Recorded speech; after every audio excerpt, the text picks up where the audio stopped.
Hello everyone. In today's video, I am going to share with you some lessons that I want you to take heed to before you start your agency. If you are already in the planning phase, stop. I want you to listen to what I'm about to say because they will save you money, time, headache, stress. So grab your pen and paper and let's get started. Hello everyone, my name is Michele Williams, aka Coach Michele, and I help aspiring and those that are stuck entrepreneurs start and grow their home care business. So if you are brand new and thinking about this thing, I want you to watch my videos. Definitely come out to my conference. Absolutely amazing. So you could get the foundation that you need to start and grow your business. But today, this is what you need to know. Lesson number 1, stop doing everything you see other people doing. Stop. It's going to stress you out. You're going to make mistakes. Just follow your rules and regulations. I talk about rules and regulations all the time. What I have found is that so many people get in these Facebook groups, watch so many people on YouTube, Instagram, all over the place, and they're confused. Everything is not for you. Just because Tamika is doing it, it doesn't mean it's for you and that it will work for you, because Tamika may have added her secret sauce to it, or Tamika may be in a different state under different rules and regulations, or Here I come. Here I come. Surprisingly, Tamika may not be doing it right. Okay. So that's lesson number 1. Find the information that you need, create your secret sauce, and create your roadmap, your journey, right? Because this is your journey. Lesson number 2 is network. We're always talking about it's a people business and network with referral sources. But guess what, guys? I want you to network with your team. I want you to build a strong team. When you build that strong team, that's a foundation that cannot be broken. Your team is the meat of your business, right? So you want to make sure you nurture them. You want to make sure that you provide proper training. Great segue into number 3, proper training. So you want to make sure that you have ongoing training for your caregivers. It is so important for them as well as you and your business. You want your clients to receive the best level of care possible, hiring your agency, utilizing your caregivers, your staff. So that's going to be your lesson number 3. Your lesson number 4, quality marketing.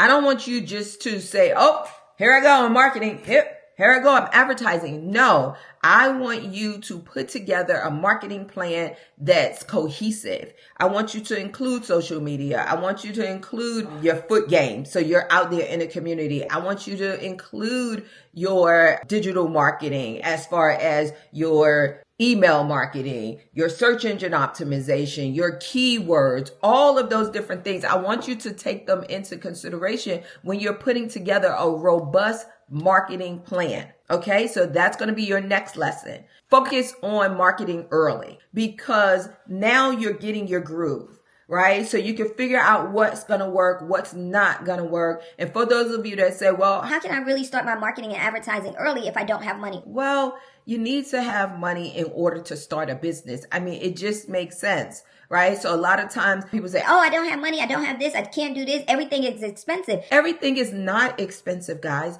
There are specific fees, investments, costs, charges that one must invest in order to start and grow a successful business. Sometimes people say, oh, coach, your coaching program is expensive. Well, it's just your perspective, right? Because sometimes we're shopping from our pocket today, and sometimes we're shopping from lack of knowledge. Because if you compare my program to some franchises, right? Because majority of my clients make more than what people, make as franchisees, right? So you're spending hundreds of thousands of dollars. You're spending, marketing fees. You're paying royalty. You're paying all these different things, but yet and still people do it every single day. People invest in franchises every single day. I used to own franchises.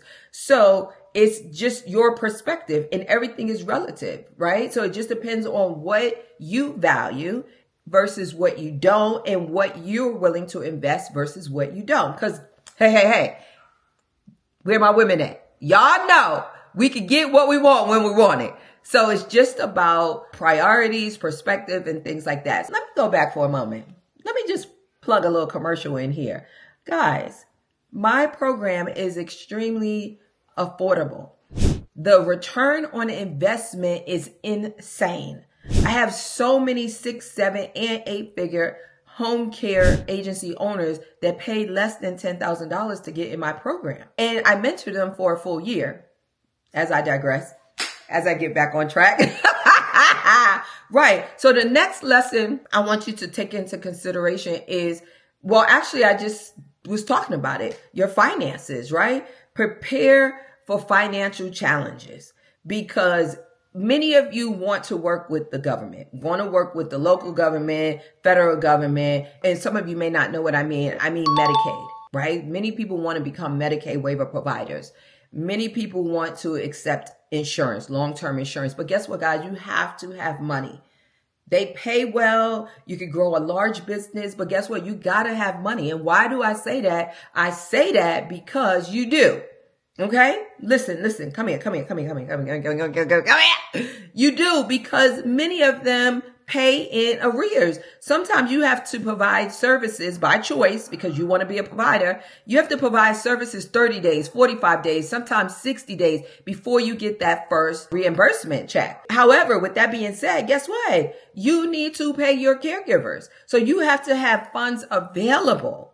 That's why I always tell people, depending on what state you're in, start with private pay so you can get those funds coming in. You can put them in your account, save them, and then utilize them versus going out to the mall. Utilize them to create that stash, if you will, resources, finances, so then you can pay your caregiver as you grow your business and start accepting the Medicaid waiver, long-term insurance, etc., right? Veterans, blah, blah, blah. Many of them have that waiting period before you get paid, right? So I don't want you to set yourself up. And actually, I think probably out of all of the lessons that I mentioned, so the first one that I do recall is stop following the wrong cat. Make sure you have proper training for your caregivers. Make sure you have marketing and you market your business early from the beginning. That's another lesson. Market your business early because you want to get out there as the expert as soon as possible. And if you're going to make the mistakes in the very beginning. So then as you grow and continue to diversify your streams of income, you've already gotten the mistakes out of the way. And then financial challenges. We just talked about that. Building a strong team, making sure your team know that you are there for them. Now, I did say I was going to share some tips with you. This is the tip number 1 that I want to share with you. Stay up to date with your policies and procedures, meaning many states, I would even say all states outside of non-regulated states, make changes. So I would say every other month, maybe once a quarter, check the rules and regulations, because now you may be in a position where you need to tweak your policies, because when they come out to do their survey, guess what? They want to make sure that you're 100% compliant. They're not going to say, oh, you didn't know, it's okay. No, some states will fine you, big fines. Some states will penalize you. And when I say penalize, depending on whatever their consequences are, right? The other bonus tip is to prioritize customer service. And what do I mean by that? It's easier to retain a client than to get a new client from a financial perspective. So when I get a client, I want to love the one that I'm with. I want to make sure that Miss Jones understands that I appreciate her. I appreciate her business. I want the family to understand, if the family is involved, that I appreciate them. I want to communicate with them. I want to share things with them. The last bonus tip I'm going to say is industry trends. Make sure you understand what's going on in the industry. Right? So many times on my text line, I'm dropping nuggets, I'm giving updates and keeping you guys abreast. But as a business owner, it is your responsibility to maintain accurate policies and procedures and understand the trends and changes that are happening within the community and industry. So this is Coach Michele coming to you from the ATL. Thank you. You know what to do. Like, subscribe, and turn on your notifications so you can be notified each and every time I go live. And if you don't have your conference ticket, baby, What are you waiting for? What are you waiting for? Get your ticket to the 2025 Home Care Empowerment Conference. It's about to go down again. This year we had almost 500 people there, and it was electrifying. It was life-changing. It was all that and more. So get your ticket. Go to homecarecoaching.com, click on the menu, services, and then events. Take care, guys. God bless. Mwah.